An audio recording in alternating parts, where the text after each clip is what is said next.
Olá, curiosos e curiosas da internet, tudo bom com vocês? Bem-vindos novamente ao meu canal. No Máquina de Mistérios de hoje eu vou estar trazendo para vocês o caso da Elizabeth Anne Broderick, que ela era uma ex-dona de casa do subúrbio americano e ela foi condenada pelo assassinato do seu ex-marido Daniel Broderick III e da sua, que era então atual esposa, Linda Broderick. Então, sem muita enrolação, vamos logo pro caso de hoje.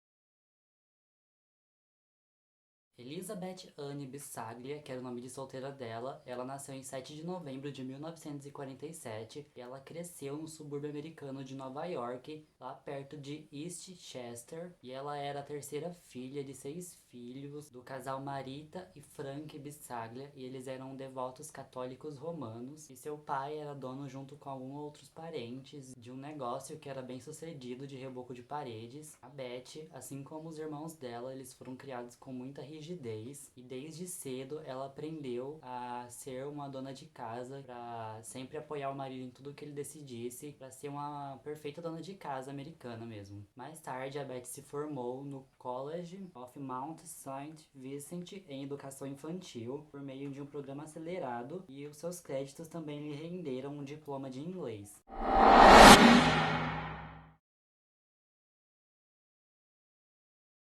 Em 1965, a Beth conhece então seu futuro marido, que era o Dan Broderick, e eles se conheceram na Universidade de Notre Dame. Dan nasceu em 22 de novembro de 1944, em Pittsburgh, na Pensilvânia. Ele era o filho mais velho de uma grande família católica também, que era igual à família de Beth, e então eles se casaram em 12 de abril de 1969. E então, quando eles voltaram da lua de mel, a Beth já voltava grávida da sua primeira filha, que era a Kim, e a Kim nasceu em 1970, e depois disso, a Beth ela deu à luz a outras 4 crianças, que foi a Lee em 1971, o Daniel em 1976 e o Rhett, ou Rhett, não sei como é que se diz, em 1979. A Beth também teve uma quinta criança, mas essa criança veio a falecer depois de 4 dias do nascimento dela. Logo após o nascimento da primeira filha, o Dan ele se forma em medicina, então ele começa a atuar como médico, mas um tempo depois ele percebe que não é aquilo que ele quer, que ele não gostou muito dessa área, então ele decide cursar direito em Harvard. Só que as reservas de dinheiro que eles tinham já estavam esgotadas, então ele não tinha mais dinheiro para pagar o curso. Então ele teve que pedir um empréstimo pro banco. Enquanto o Dan se formava em direito, era a Beth quem cuidava da casa e quem colocava dinheiro na casa também. Era ela que trabalhava para pagar as contas, e ela também vendia cosméticos e utensílios de casa para ajudar a complementar ainda mais a renda para conseguir pagar tudo. E ela conta que esse foi um período muito difícil na vida dos dois e de toda a família, porque enquanto ele estava se formando, foi nascendo outros filhos e a renda ia cada vez apertando mais, então ela tinha que se virar para conseguir pagar as contas, e isso foi muito difícil na vida dela. Após o Dan se formar em 1973, ele foi contratado por um escritório de advocacia lá em San Diego, na Califórnia. Então ele pegou toda a família dele e se mudou para Califórnia.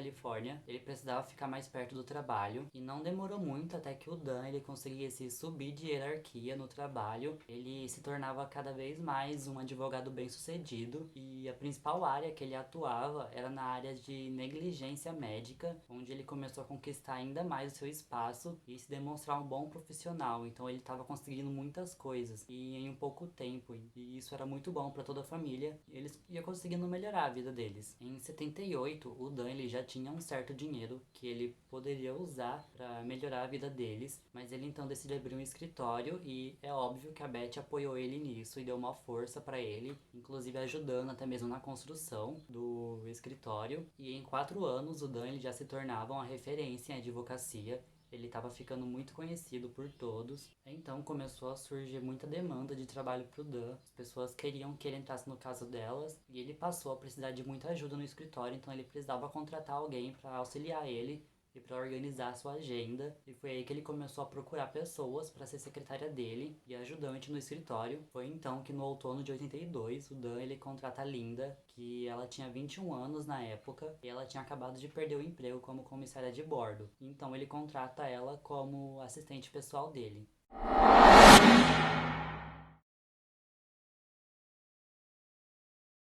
Foi então que a aproximação do Dan da Linda começou a incomodar a Beth e ela achava na verdade que eles tinham alguma coisa, que ele estava traindo ela com a Linda e começou a ter muita desconfiança. E mesmo ele dizendo que aquilo era só coisa da cabeça dela, que não existia, ela estava realmente desconfiada. Então a Beth ela começou a ter alguns episódios de surtos de ciúme.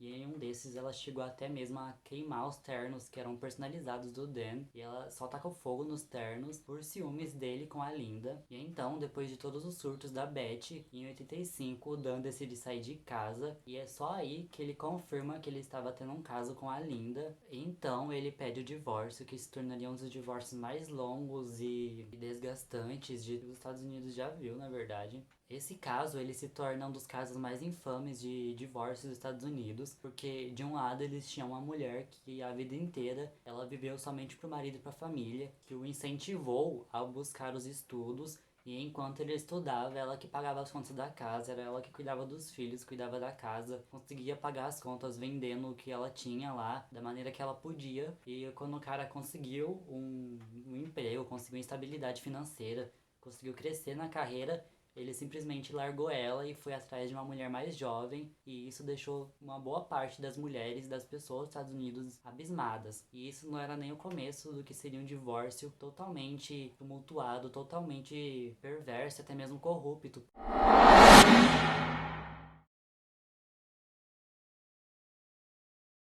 E enquanto o divórcio estava sendo preparado, Dan ele se torna o presidente da Ordem dos Advogados de San Diego.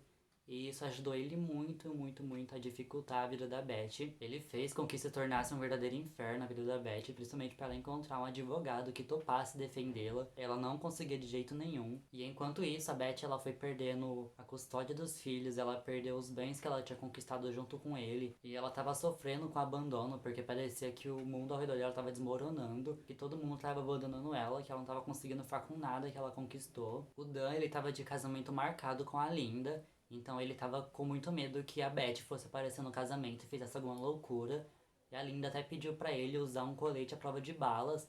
Eles contrataram seguranças para ficar vigiando a festa para impedir que ela entrasse. Só que a Beth não apareceu no casamento, não teve nenhum sinal da Beth, ela não fez nada desse dia. Só que isso não significava que ela tinha esquecido de tudo que ele tinha feito com ela, que ela não estava tramando alguma coisa. E então, em 22 de abril de 1989, o Dan e a Linda eles se casam. O comportamento da Beth se tornava cada vez mais perigoso e irracional. Ela chegava a mandar mensagens para a caixa eletrônica do casal, falando muita coisa, jogando muita merda. Ela ignorava as medidas de restrições da propriedade dele. Ela entrava na casa dele escondida. Ela pichava as paredes da sala. Ela quebrava objetos dentro da casa do casal, que também era a casa dos filhos, porque quem estava com a custódia dos filhos nessa época era o Dan. E foi em um desses episódios de surto que a Beth, então, ela joga o carro dela contra a porta do Dan, mesmo sabendo que os filhos dela estavam dentro da casa. O divórcio dos dois foi altamente doloroso para a Beth. Todo o trâmite, todo o processo levou 4 anos para ser terminado e finalizado. E esse caso ele ficou conhecido até mesmo como o pior caso de divórcio do condado de San Diego. E até hoje, esse caso ele é conhecido como o caso Broderick versus Broderick. E ele é usado para mostrar como que os maridos podem se sobrepor aos direitos da esposa usando algumas brechas na lei. O Dan, como ele era o presidente da Ordem dos Advogados, ele usou de toda a sua influência, de todo o seu direito que ele tinha para não pagar pensão alimentícia para ela, para afastar ela dos filhos, para tirar todos os bens materiais que os dois tinham conquistado durante a vida de casados. Ele chegou até mesmo a vender a casa que era dos dois, sem a permissão dela, então sem ela saber, ele vendeu a casa. E ele usou o episódio que ela joga o carro na casa dele para conseguir ficar com a custódia dos filhos. E conforme o Dan ia tirando tudo da Beth, tudo que os dois tinham conquistado juntos, que ela tinha ajudado ele a vida inteira, ela ficava cada vez mais transtornada e isso estava mudando a Beth totalmente.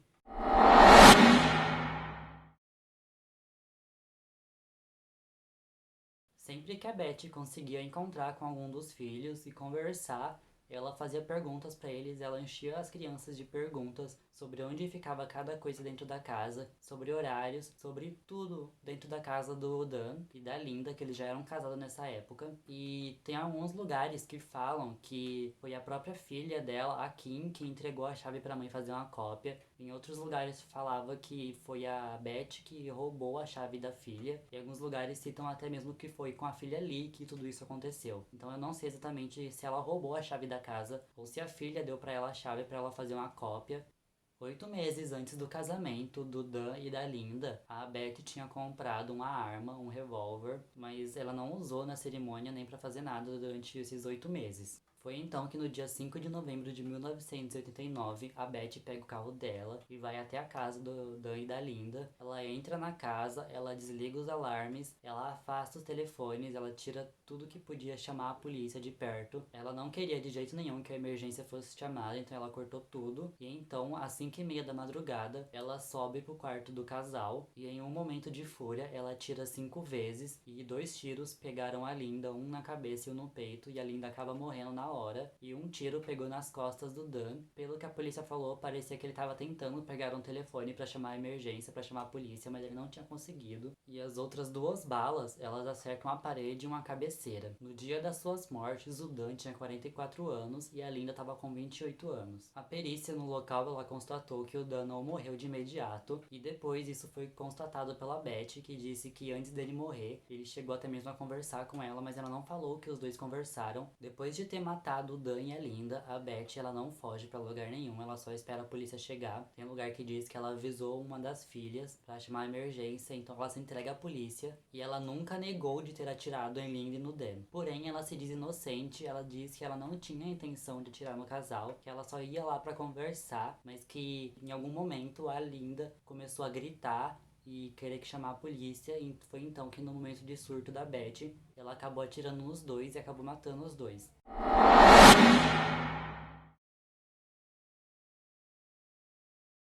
Em seu julgamento, ela alega que ela sempre foi uma esposa perfeita, que ela se dedicou a vida inteira a cuidar dos filhos e do marido, até mesmo para que ele conseguisse ir cursar direito em Harvard, e que ela sempre cuidou da casa, de tudo, e que depois de tanto sacrifício que ela fez, ela foi trocada por uma mulher mais jovem e mais bonita que ela.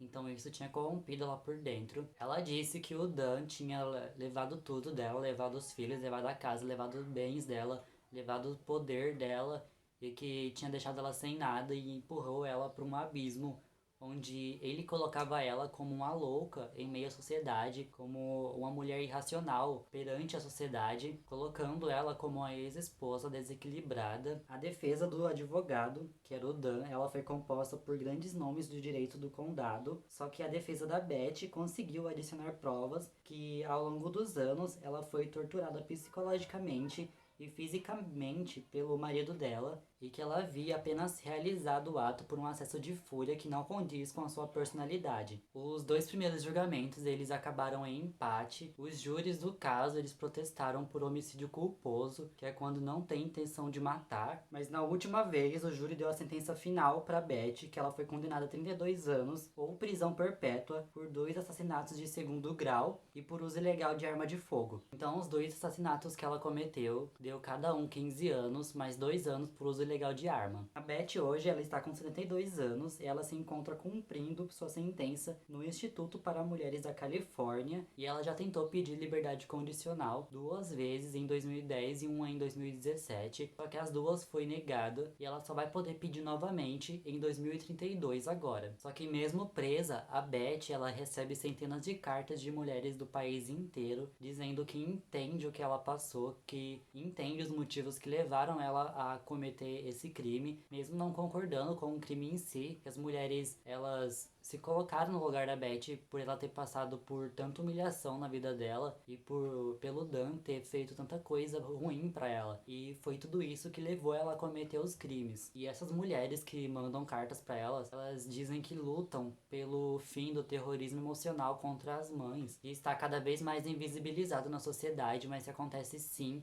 E acontece com muita frequência. Toda essa história da Beth e dos assassinatos, tanto do Broderick versus Broderick, chegou a virar vários filmes e séries e livros pelo Estados Unidos inteiro e até pelo mundo. Nós temos no Brasil algumas traduções que foram publicadas de alguns livros. Entre esses filmes e séries tem alguns que são um filme para a TV dividido em duas partes, que foi a primeira parte, que era Uma Mulher Desprezada, a história de Beth Broderick, e a parte 2, Sua Fúria Final, Beth Broderick, o último capítulo, ambos de 1992, levando a atriz principal até mesmo a conseguir uma indicação ao Emmy por sua interpretação de Beth Broderick. A história também virou enredo para um episódio da série Deadly Woman, eu não sei se é assim que fala, eu espero que sim. E pelo menos 4 livros contam a história da Beth, sem contar que a segunda temporada da série Dirty John retratou toda a história do casal desde o começo. E bom, esse foi o episódio de hoje, eu espero que vocês tenham gostado. Deixa nos comentários quais casos vocês querem que eu pesquise e traga aqui pro canal. Não esquece de deixar o like pra ajudar aqui o canal e pra eu saber que vocês estão gostando da playlist do Máquina de Mistérios. Assiste também os outros vídeos, tem bastante coisa legal por aí, tem bastante coisa legal vindo também. Não se esquece de se inscrever no canal também e ativar o sininho pra quando chegar vídeo novo vocês já ficarem sabendo e ficar tudo por dentro certinho. Me segue também nas minhas redes sociais,